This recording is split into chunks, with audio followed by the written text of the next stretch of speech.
C'est une discipline olympique, mais aussi le sport de combat le plus pratiqué en France. Certains sportifs arrivent à se frayer un chemin au plus haut niveau et atteindre les Jeux olympiques. Avez-vous deviné? Nous allons parler de judo. Comment atteindre le plus haut niveau? Comment durer dans ce sport? Et comment prendre en charge ses blessures?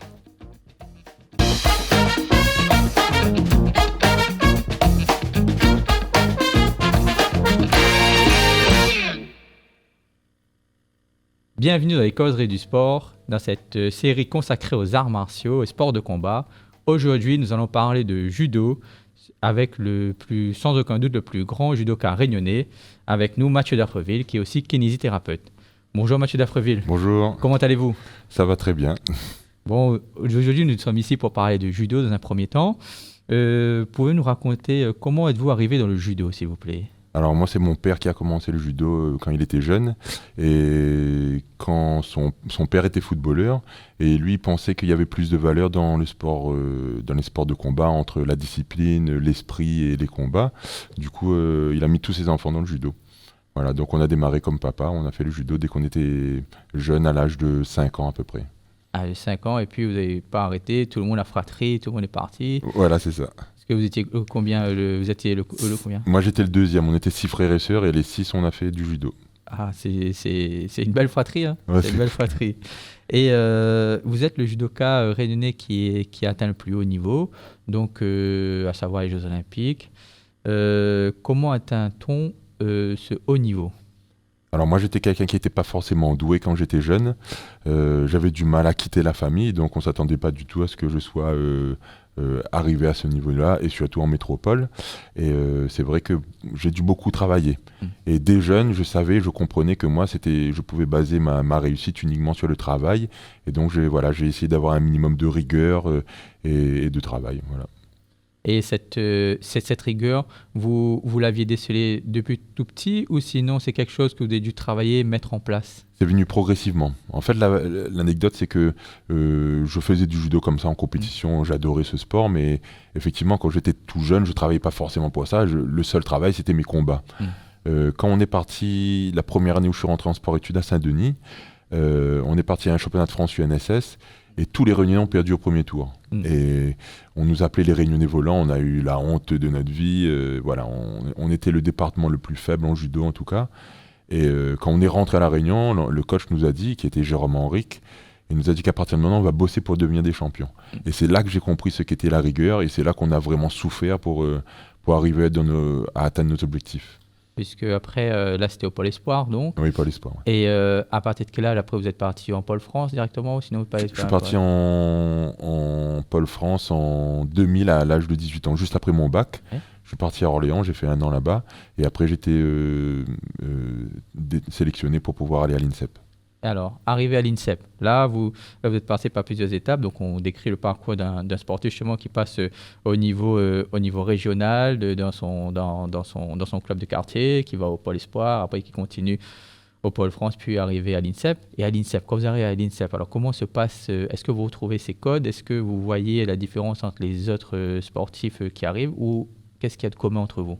Alors c'est vrai que l'INSEP c'est encore autre chose, parce que quand on est en sport-études, on a encore un niveau un peu homogène. Quand on arrive à l'INSEP, on était détecté parce qu'on était un bon potentiel, ou sinon on était très fort, mais justement il y a quand même beaucoup d'hétérogénéité dans les niveaux des sportifs. Donc voilà, ça commence à être un peu individuel au début, il faut faire sa place autant sur le tapis qu'en dehors du tapis. Donc c'est pas facile non plus de prendre sa place dans un endroit où il y a que des champions, que ce soit tout sport confondu, et que on avait nous l'habitude d'avoir notre petit chez nous avec notre coach qui nous aime bien et tout. Donc c'est pas facile en tout cas de s'intégrer sur le début. Et comment perdurer dans ce haut niveau? Après, comme je dis, perdurer, c'est beaucoup de travail, en tout cas pour moi, dans mon cas. Et maintenant, avec du recul, c'est aussi faire attention au repos. Moi, je sais que dans ma génération, on a beaucoup cette idéologie de travailler. Et là, on repart un peu dans des nouvelles générations qui savent aussi que le repos fait partie intégrante de la performance. Et donc, qui privilégie aussi la récupération autant que l'entraînement. Donc, nous allons vous montrer une petite photo. Est-ce que vous pouvez nous présenter, nous commenter cette photo? Oui, alors Maître Jigoro Kano, c'est l'inventeur du judo. De souvenirs, il a inventé le judo parce qu'il est tout petit et qu'il avait du mal justement à se battre contre les gens qui l'embêtaient à l'école. Et un jour, il neigeait au Japon et il voit une branche d'arbre penchée sous le poids de beaucoup de neige dessus. Et tout d'un coup, cette branche de roseau ou de bambou rebondit et du coup, ça fait tomber la neige et elle se relève et elle est toute droite. Et c'est là que pour lui, il a eu l'essence du judo. Il a dit la voie de la souplesse, c'est-à-dire que au lieu d'aller en frontal l'un contre l'autre, on peut travailler en souplesse pour utiliser la force de l'autre pour le faire tomber. Et c'est comme ça qu'il a créé le judo. Et voilà, c'est le grand maître. Je sais pas si je veux dire si c'est grâce ou à cause, mais en tout cas, c'est à travers lui que j'ai fait du judo. Et ben ce judo, d'ailleurs, après, on va parler justement de cette partie olympique. Comment s'est passée l'annonce quand vous avez attendu votre sélection? Alors moi, je savais qu'il fallait jamais se réjouir avant les annonces officielles, donc j'étais en suspense et en stress pendant des mois et des mois, même si on me disait que j'étais le meilleur. Enfin, en tout cas, le pressenti pour la catégorie. Et moi, je pense que c'est un des entraîneurs qui m'a appelé au téléphone pour me dire bon bah ça y est, il y a eu le comité officiel et on appelle chaque mec pour leur dire qu'ils sont sélectionnés, remplaçants ou titulaires. Et voilà, moi sur le coup j'étais un peu choqué et je me rappelle que c'était un soir où mon frère combattait en MMA à la Halle Carpentier à Paris. Et pendant son combat, j'appelle mon père et c'est là où j'explose en pleurs. Je me dis papa, je suis sélectionné aux Jeux Olympiques. Et voilà, c'était quand même assez intense parce que je sais qu'il faut rester concentré parce que tant qu'on n'est pas arrivé, qu'on n'a pas notre médaille, il faut se battre. Mais c'était quand même une consécration de dire qu'un petit gars comme moi qui vient de Saint-Pierre, qui avait du mal à quitter sa famille, du mal à aller s'entraîner dans le dur et tout, bah, finisse sélectionné aux Jeux Olympiques. Donc voilà, pour moi c'était un super moment qui restera gravé en tout cas. Votre frère qui est Christophe Dafreville, Oui. donc, qui est aussi l'un des pionniers du MMA en France et surtout l'un des premiers Réunionnais à pratiquer ce sport à haut niveau. Donc, après cette annonce, une fois que les émotions passées, quel était l'état d'esprit jusqu'à l'échéance? Alors je savais qu'il fallait que je reste concentré. Après, le travail mental est aussi très important, donc j'étais un peu suivi par un préparateur mental, et je savais que tout ce que j'avais fait jusqu'à maintenant, ça allait me servir en termes d'expérience, que ce soit positif ou négatif. Donc je savais qu'il fallait effectivement que je sois concentré, mais pas que j'oublie tout ce que j'avais fait jusqu'à présent pour rester toujours dans ma ligne de conduite. Et cet état d'esprit va-t-il permettre à Mathieu Dafreville de s'en sortir aux Jeux Olympiques, même si on connaît déjà la fin de l'histoire. Mais racontez-nous un petit peu comment s'est passé l'arrivée, l'état d'esprit sur le tatami et les enchaînements des combats. Alors c'est vrai que le jour J, c'était une journée qui a commencé relativement pas mal. J'étais concentré, moi j'avais un avantage sur mes adversaires, c'est que j'étais relativement léger. J'étais en moins de 90 kg, je pesais 93-95, donc je perdais 4-5 kg pour ma compétition. À l'époque, la pesée était le matin, avant la compétition. Et comme les autres, ils perdaient près de 10 kilos et tout, ben, le matin, ils étaient un peu moins en forme parce qu'ils se pesaient à 10 kilos de moins. Et au fur et à mesure de la journée, ils se réhydrataient, ils remangeaient, ils allaient de mieux en mieux. Et moi, contrairement à eux, ben, j'étais en forme au début de journée. Et en fin de journée, il fallait que je sache gérer les coupures et tout pour bien manger, bien m'hydrater. Et voilà, c'est ce que j'ai pas fait. C'est-à-dire que la première partie, j'étais en forme, j'ai gagné mes 3 combats. Premier contre un Cubain, ensuite contre un Brésilien, ensuite contre un Italien, après un Brésilien. Et on a eu une coupure de 4 heures. Et en fait, l'erreur que j'ai pu faire, c'est que pendant tout le début de journée, j'étais hyper concentré, je faisais ce que j'avais ma ligne de conduite et tout. Et quand on m'a dit que j'avais une grosse coupure, je me suis dit, ça y est, je peux souffler. Et en fait, mentalement, alors c'est ça qui est dur justement chez les champions, c'est qu'il y en a qui arrivent à lâcher mentalement, mais à se remettre vite. Et il y en a, s'ils lâchent, c'est très compliqué de se remettre dedans, surtout une deuxième partie de journée. Et moi, en fait, je me rappelle que je prenais jamais de douche pendant mes préparations, pendant ces années de préparation avant les Jeux. Et là, je me dis, ça y est, j'ai 4 heures de pause, donc je prends une petite douche chaude. Alors, douche chaude, j'avais déjà transpiré, je retranspire. Et dans ma tête, je me relâche et je me dis, putain, t'es quand même en demi-finale des Jeux Olympiques, c'est extraordinaire et tout. Et c'est là où je sais que j'ai eu ce petit déclic inverse qui m'a un peu déconcentré. Donc après, je me repose pendant cette courte pause, cette grande pause plutôt, et après on s'échauffe. Et pareil, les entraîneurs, ça reste que mon avis, mais ils s'attendaient pas à ce que j'arrive dans cette phase-là, parce que j'étais pas non plus un grand champion, je m'étais qualifié de justesse. ils se sont affolés aussi. Et au lieu de m'échauffer tranquillement, parce que moi j'avais l'habitude de m'échauffer tôt le matin et après de dérouler la journée, pas trop me fatiguer, voilà, et tout le monde s'affolait, donc on me faisait combattre contre un gars, un autre gars, un autre gars. Et franchement, mon échauffement a dû durer 1 heure. Et je suis arrivé en demi-finale, moins concentré, moins juteux, moins frais dans ma tête. Et c'était dur de tenir un combat d'un tel niveau. Déjà que en toute position de mes moyens, c'est compliqué. Mais là, avec un mec qui avait perdu beaucoup de poids et qui se retrouvait de plus en plus lourd, costaud, en forme, et moi fatigué, ben voilà, j'ai pas su gérer. Donc ça, c'est mon erreur à moi de pas m'être imposé déjà sur ma prépa juste avant la demi-finale et la place de 3e. Et c'est mon erreur aussi de ne pas avoir été concentré tout le long de la journée. Mais ça, on le pense après coup, mais c'est vrai que tout le temps on parle de la préparation mentale avant le combat, mais c'est vrai qu'on parle peu de cette préparation mentale durant la compétition, qui parfois une compétition ne s'arrête pas à un combat, mais qui peut durer toute une journée. C'est ça, et c'est pour ça que nous, dans notre préparation physique, on faisait quelque chose qui pour moi est très important et qui ne se fait pas assez, c'est qu'on faisait des journées type compétition. Les 3/4 du temps, le matin on fait muscu et le soir on fait combat. Sauf qu'une vraie journée de compétition, c'est 4, 5, 6 combats dans la journée. Donc 6 fois dans la journée où on doit être frais, dispo et envoyé, quoi. Et du coup, on faisait des journées type compétition, on combattait, on se mettait dans les conditions des Jeux Olympiques où les premières, quand on nous appelle juste avant notre combat, on est isolé dans une salle. Donc on faisait vraiment tout qui ressemblait. Et maintenant, avec du recul, quand on regardait cette préparation-là, tout le temps en fin de journée, en deuxième partie de journée, je perdais mes combats. Donc le matin, j'étais frais, j'arrivais à battre tout le monde, quel que soit les mecs en face. Et en fin de journée, j'étais un petit peu relâché, un petit peu détendu. Et il manquait ce petit truc-là. Et cette préparation-là, qui était autant technique, physique que mentale, j'aurais pris un petit peu plus au sérieux ces petites baisses de forme de fin de journée. Et bien peut-être que j'aurais prévu ça justement le jour des JO et que justement j'aurais pu pallier un peu à ce petit déséquilibre. Et ça montre bien que arriver à un certain niveau, le moindre détail, le moindre petit truc négligé peut payer le jour J en positif comme négatif. C'est vrai.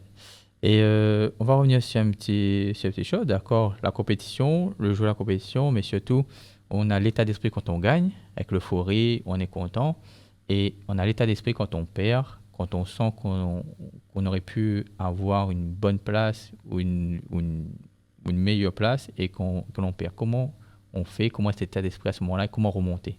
Alors moi, je ne suis pas un grand champion, donc j'ai plus perdu que gagné, donc j'ai ressenti beaucoup cette sensation-là. Alors c'est beaucoup de déception. Moi, à chaque fois quand je perds, là, comme beaucoup de gens, on ramène tout à ses croyances, on ramène tout à sa famille, on ramène tout à d'où on vient. Moi, j'avais quitté La Réunion, c'était un enfer d'être loin de la famille et loin de mes amis et de mon île. Donc, qui plus est, si je vais loin, je fais des sacrifices pour perdre premier tour ou pas avoir de médaille, c'était quand même un enfer pour moi. Donc, le premier jour, en tout cas, j'étais en déprime totale, alors que je sais que c'était pas une bonne chose, mais je me relâchais complètement. Et après, au fur et à mesure, je me remettais dedans parce qu'il fallait avoir d'autres objectifs, d'autres trucs qui me faisaient vibrer pour pouvoir m'entraîner dur et tenir le cap. Mais c'est vrai que pour moi, en tout cas, les pertes de compétition, c'était des très grosses déceptions qui étaient dures à digérer. Et la remontée, en fait, c'est grâce à une remise en selle directement de l'entraînement. Remise en selle, ouais. Moi, je pense que je faisais l'erreur de trop perdre de temps. Et là, je vois qu'il y a beaucoup de générations qui sont préparées mentalement, physiquement et tout. Je pense notamment à Léa Fontaine, qui est la meilleure judoka en ce moment. Et elle n'a pas fait les Jeux, mais si on regarde son palmarès, je pense que elle est largement devant moi. Et je sais qu'elle a des déceptions, mais le jour même, elle met, bon, c'est la mode des réseaux sociaux, mais elle met sur les réseaux sociaux qu'elle va aller de l'avant, elle va se battre et tout. Et même si elle ne pense pas à ça au fond d'elle, le fait de le dire, déjà, ça nous remet en selle. Et voilà, je vois qu'on est dans une nouvelle génération qui est beaucoup plus forte et qui ne lâche pas l'affaire. Donc, c'est encourageant en tout cas. Il y a aussi peut-être un encouragement du public qui directement à la personne, chose qu'il y avait moins avant. Avant, c'était télévision, et puis on n'avait pas tout de suite le retour. C'est vrai que avant, notre seul retour, c'était le jour J dans les gradins. Et les gens, ils sont déçus, ils ne savent pas trop quoi dire. On est à chaud et on ne voit pas forcément les gens des gradins parce que nous, on va s'isoler, on est dégoûtés. Mais c'est vrai que là, sur les réseaux, on a la chance d'avoir des messages d'encouragement. Il n'y a pas forcément que du positif, mais tout va très vite, donc on va vite sur les réseaux et on a déjà tout de suite des messages d'accompagnement, de soutien. Moi, je me rappelle à l'époque, ça n'existait pas. Je voulais parler à maman, papa, il fallait que je mette ma carte bleue dans une vieille cabine téléphonique. Je voyais 1 euro, 2 euros, 3 euros, je parlais 2 secondes, je pleurais, je raccrochais. Ou sinon, j'envoyais des lettres qui mettaient 2 semaines pour arriver et eux, ils me répondaient, ça mettait 2 semaines pour revenir. Là, de nos jours, tout va beaucoup plus vite. Donc, effectivement, il y a des facilités qu'il ne faut pas trop non plus tomber dans le cocon où tout est facile, mais ça peut aider mentalement, effectivement. Je vais vous demander de nous décrire 2 petites photos. Donc, que représentent ces photos? Je sais que c'est pas vous sur les photos, mais que représentent ces photos? Si, c'est moi sur les photos. Alors, c'est moi et c'est avec mon spécial. Alors, les 2 photos viennent du même combat. Et en fait, c'est le tournoi de Paris. Le tournoi de Paris, c'est le plus gros tournoi au monde. Et j'ai eu la chance parce que mon papa, mon frère et un autre petit frère étaient en vacances à Paris. Et quand je gagne ce tournoi-là, où personne m'attendait, personne s'attendait à ce que je gagne, mais ma famille, les 3 là en tout cas, étaient là dans les gradins. Alors, pour décrire un peu le truc, c'est que mon spécial, c'était de faire comme une sorte de planchette japonaise, où je vais attraper le dos du partenaire, je m'allonge sur le dos et je le fais basculer par-dessus moi. Ce combat-là était un combat très très dur contre un Japonais qui me connaissait par cœur. On était un peu rivaux dans le temps. Et quand j'arrive en finale, on se connaît tellement qu'on fait un combat entier où chacun son tour fait une jolie action. Et il s'avère qu'on arrive au Golden Score. Au Golden Score, c'est toujours pareil. Le combat a dû durer, je sais pas moi, peut-être 12-13 minutes, on n'en pouvait plus. Et à un moment donné, j'ai un réflexe où je lui tends un piège. Il est moins lucide, donc il tombe dans ce piège-là, et je réussis à mettre mon spécial. Et du coup, l'apothéose, parce que je me lève, Bercy, il y a peut-être 15 000 personnes, donc Bercy plein, c'était extraordinaire. Et c'est là où je deviens numéro 1 mondial, et c'est là que... C'était juste après les JO. C'est là que je vois que ma préparation des JO était un petit peu décalée. Je pense que dans cette période-là, j'aurais été plus fort aux JO, mais bon, on ne peut jamais tout contrôler, tout calculer, donc le travail de la prépa des Jeux a payé notamment sur Paris. Le tournoi de Paris. Et donc on a vu les JO, on a vu le tournoi de Paris, et après il y a aussi le championnat du monde. Si on doit, pour un public novice, graduer l'importance de ces compétitions, comment vous décrirez? Alors en tout cas dans le judo, c'est pas un sport professionnel, donc ces compétitions-là officielles sont les plus grosses compétitions qui existent pour nous. Et effectivement, le Saint Graal, c'est les Jeux Olympiques qui ont lieu tous les 4 ans. Il faut réussir à se qualifier, c'est de plus en plus dur. Tout le monde commence à avoir un très très gros niveau dans n'importe quel pays, donc c'est dur de se qualifier. Ensuite, les championnats du monde, on peut y avoir 2 par catégorie. Donc, s'il y a 2 Japonais forts, 2 Coréens forts, 2 Russes forts, déjà rien qu'avec ça, on est dans la merde. Et ensuite, les championnats d'Europe, championnats continentaux. Pour nous, en tout cas, ça sera les championnats d'Europe. Et je vais vous demander de revenir sur une petite photo. Donc, pouvez-vous nous la décrire, s'il vous plaît? Oui, là, c'est... je pense que c'est à la fin de... J'ai cette photo-là, j'ai donné à ma grand-mère. Non, mon grand frère a fait imprimer pour donner à ma grand-mère. Cette photo, c'était certainement la fin de ma compétition quand je venais de perdre en place de 3e. Et là, c'est la désillusion totale parce que je suis passé d'une petite douche entre midi et 2 où je me dis putain, je vais peut-être être champion olympique. Ça y est, c'est fini. Je suis passé complètement à côté du podium.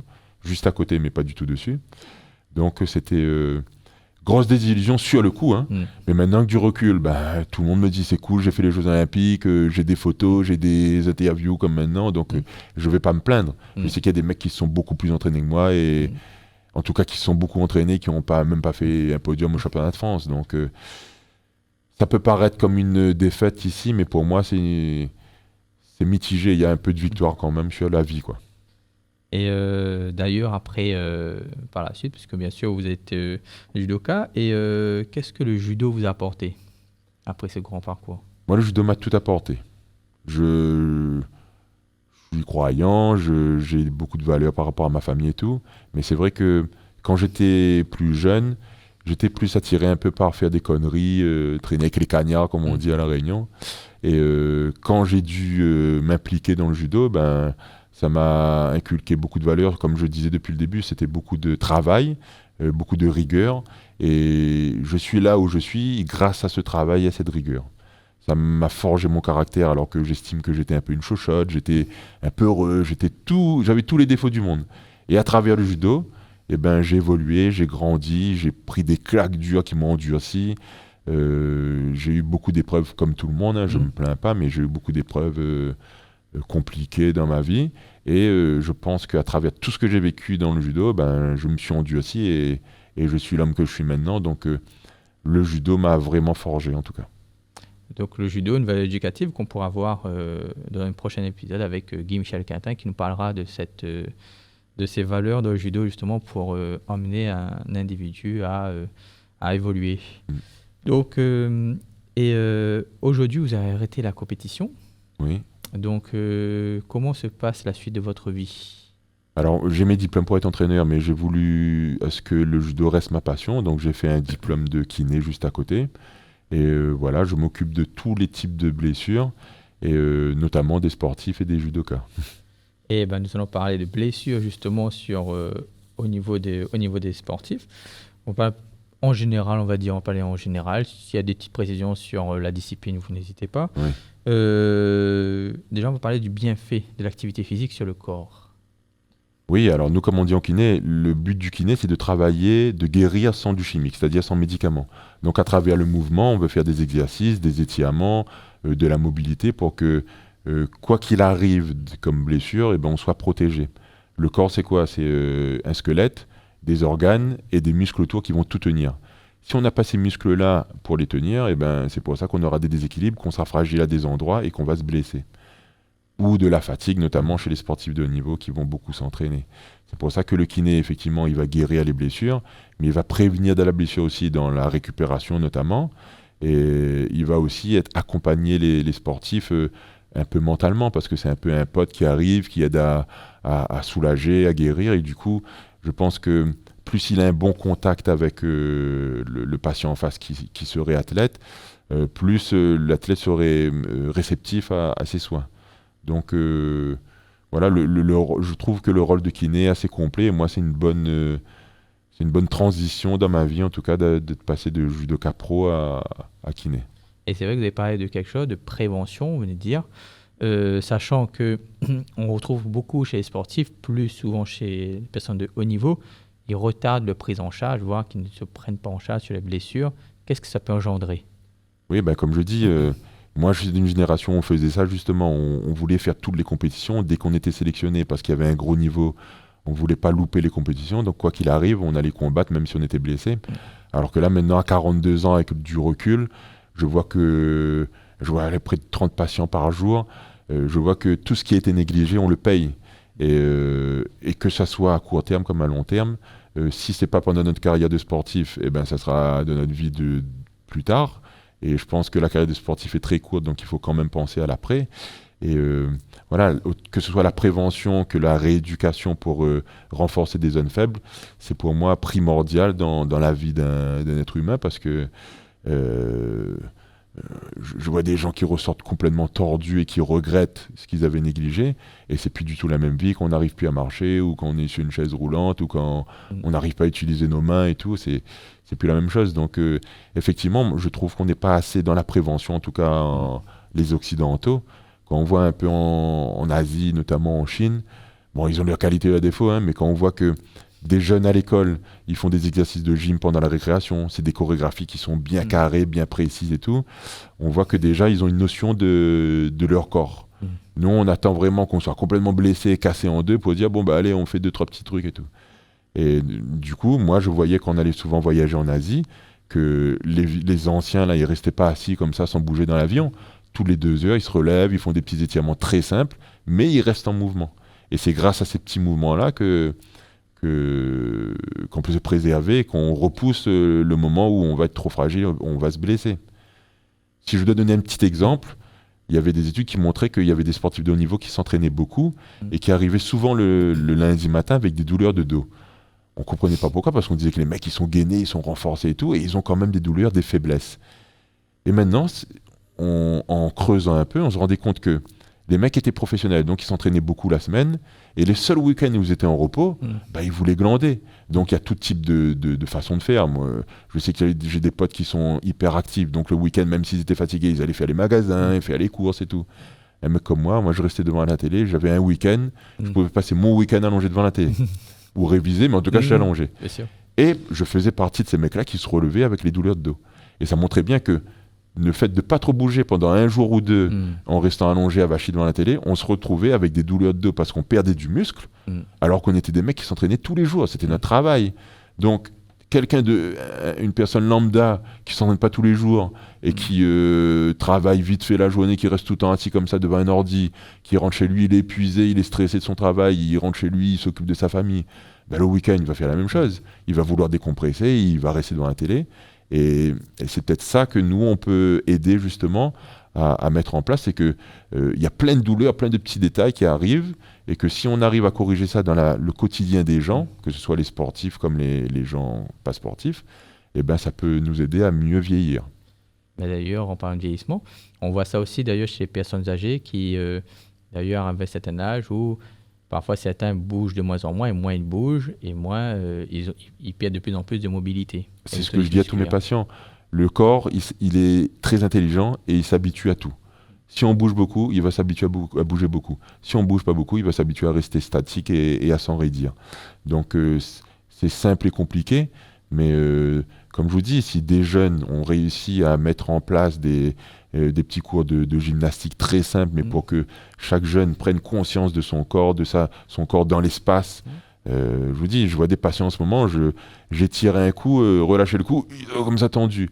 Lever la main, ils ne savent plus quelle est la gauche, quelle est la droite. Ils pensent qu'ils sont relâchés, mais comme je l'ai dit, il y a plusieurs degrés de relâchement. Et si je vais appuyer sur un endroit, je vais voir que le mec est tendu, quoi. Et imaginez que c'est quasiment tout le monde comme ça. Donc je pense qu'il y a un gros travail à faire en amont sur les jeunes, mais de prévention et de... Franchement, je ne sais pas quel boulot peut faire ça. Kiné peut faire ça, mais nous, on a déjà notre patientèle et tout. Mais la prévention pourrait aider la population, en tout cas, à mieux vieillir. Il y a aussi peut-être une partie pour les pratiquants d'arts martiaux qui visent autre chose que la compétition, ou en plus de la compétition, aussi une façon de bien vieillir à travers ces sports. Parce que c'est clair. Le travail technique... Le travail technique, c'est quoi? C'est faire répéter des mouvements précisément. Ces mouvements-là, ils ne sont pas faits pour rien. Donc, c'est que ça a été calculé, ça a été vu pour qu'on soit dans une très bonne position. Un judoka qui ne va pas faire de compétition, mais qui va travailler techniquement précis et tout, je suis sûr qu'il va mieux vieillir qu'un judoka qui va tout en force, qui va faire que des combats et tout, et qui ne calcule pas comment il va faire tomber du moment qu'il fait tomber. Donc, effectivement, moi, je pense que le travail des sports dans les arts martiaux comme dans les sports en général, bien fait, bien pensé, modérément, ça peut nous aider à mieux vieillir. Et si on termine cette partie blessure, est-ce que les blessures des compétiteurs de haut niveau sont les mêmes que le pratiquant loisir? Moi, en tout cas, mon expérience, je pense que oui. Il y a des croisés partout, il y a un truc qu'on voit souvent, mais que les gens connaissent pas trop, donc souvent je répète ça, c'est l'œdème osseux. C'est en gros une articulation qui est souvent sollicitée. Et avant la fracture de fatigue, justement, l'os commence à s'écraser un peu et on a comme un œdème sur l'os. C'est très douloureux, on ne sait pas pourquoi on a ça. On fait plein de tests ligamentaires, musculaires, on ne comprend pas et tout. Et c'est quelque chose qui arrive de plus en plus, je trouve. Donc, c'est aussi à prendre en compte. Ouais. Et on arrive au thème de cet entretien. Je vais vous montrer une dernière photo. Vous allez pouvoir faire parler cette photo. Donc, Mathieu Dafreville qui cette photo. Qu'est-ce qu'il voudrait là, c'est au dojo régional avec des jeunes qu'on peut voir derrière. Qu'est-ce que Mathieu Dafreville dirait aux jeunes qui souhaitent atteindre le judo au plus haut niveau? Alors, le judo au plus haut niveau, comme je vous dis, moi, je reste persuadé que c'est surtout la rigueur et le travail qui vont payer. Plus on sera concentré sur son travail, moins on va penser aux choses qui pourraient nous écarter de notre objectif. La famille va nous manquer, la réunion va nous manquer. Je parle surtout pour les jeunes réunionnais parce que moi, je sais que j'ai vécu ça. C'est dur, mais ça vaut le coup de rester concentré et de faire des sacrifices parce que quand on arrive à gagner les compétitions qu'on voulait gagner, c'est quand même une satisfaction, c'est un aboutissement. Et aller au bout des choses, c'est grâce à ça qu'on va devenir des adultes bien formés et bien pensants. Et voilà, Si vraiment je dois annoncer quelque chose, c'est que pour moi, tout est faisable.